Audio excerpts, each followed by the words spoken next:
दरअसल कहानी शुरू होती है 3 अगस्त 2024 से। गीता और उसकी सहेली शाम करीब 4 बजे घास काटने के लिए गए थे। जब वापस लौट रहे थे तो काफी शाम हो चुकी थी। घर लौटते समय नाबालिग के घास का गटर खुल गया, तो बाकी साथी के पास भी घास के गटर थे, इसीलिए बाकी साथी ने उसको छोड़कर वहां से निकल गए। उसके बाद उसकी माँ को वहां भेजा गया कि घास का गटर को उठाकर ले आइए। जब उसकी माँ गई तो वहां उस जगह पर कोई नहीं था। इसके बाद सभी मिलकर उसे ढूंढने लगे, लेकिन वह नहीं मिली। दरअसल हुआ ये कि उसी शाम घर से करीब 100 मीटर दूर पर ही आरोपी नदीम समेत 4 युवक अकेली लड़की के पास पहुंचे और उसके मुंह पर गमछा बांध दिया। उसके बाद उसे पास के बगीचे में ले गए, यहाँ कोल्ड ड्रिंक में नशीला पदार्थ मिलाकर बेहोश किया। उसके बाद उसके साथ गैंगरेप किया। आरोपियों ने घटना को अंजाम देने के बाद पीड़िता को बाइक से सड़क किनारे लाकर छोड़ दिया। मालिक को होश आया तो वह बदहवास हालत में घर आ रही थी। स्थानीय लोगों ने देखा तो उसे सहारा देकर घर पहुंचाया। बेहोशी की हालत में 2 दिन रही। उसके गले पर खरोच के निशान थे, कंधे पर भी चोट है। वहां की नर्स ने बताया कि लड़की के प्राइवेट पार्ट में सूजन है। उसके साथ गैंगरेप हुआ था तो पीड़ित परिवार ने पहले गांव के कुछ जिम्मेदार लोगों को घटना की सूचना दी, और अक्सर ऐसा गांव में होता भी है। फिर पंचायत बुलाई गई, जिसमें गैंगरेप पीड़िता की इज्जत की बोली लगा दी।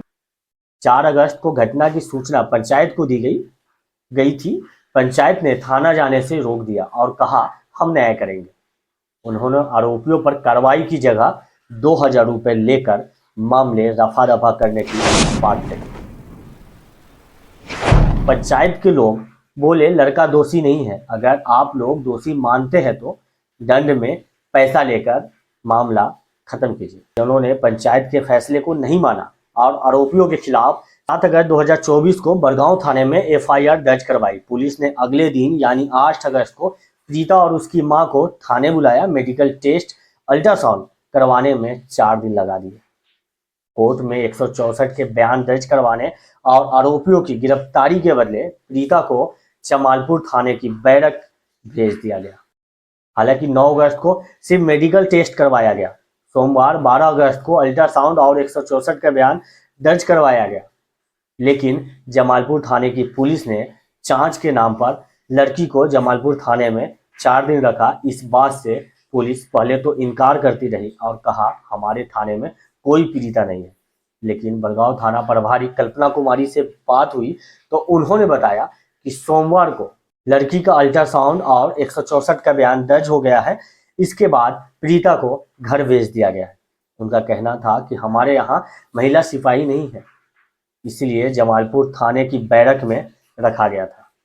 इस मामले में पुलिस को तुरंत चाइल्ड वेलफेयर कमेटी को रिपोर्ट करनी चाहिए थी। सूचना मिलने के बाद कमेटी को पीड़िता की मानसिक काउंसलिंग करनी चाहिए थी, ताकि उसे आवश्यक सहायता मिल सके। इस प्रकार की प्रोसेस को तेजी से और प्रभावी तरीके से पूरा किया जाना चाहिए था। सामान्य मामले में भी ऐसा नहीं होता है और यह तो एक गैंगरेप का मामला है।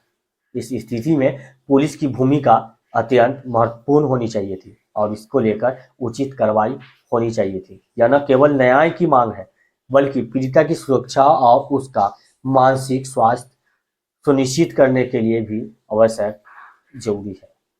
यह कहानी सिर्फ एक लड़की के दर्द की नहीं है, बल्कि एक ऐसे सिस्टम की विफलता की भी है जो अपराधियों को सजा दिलाने के बजाय पीड़ितों को और ज्यादा परेशान करता है। दरभंगा की इस घटना ने यह साबित कर दिया है कि न्याय की राह पर चलने के लिए सिर्फ कानून की जरूरत नहीं, बल्कि एक संवेदनशील समाज की भी आवश्यकता है।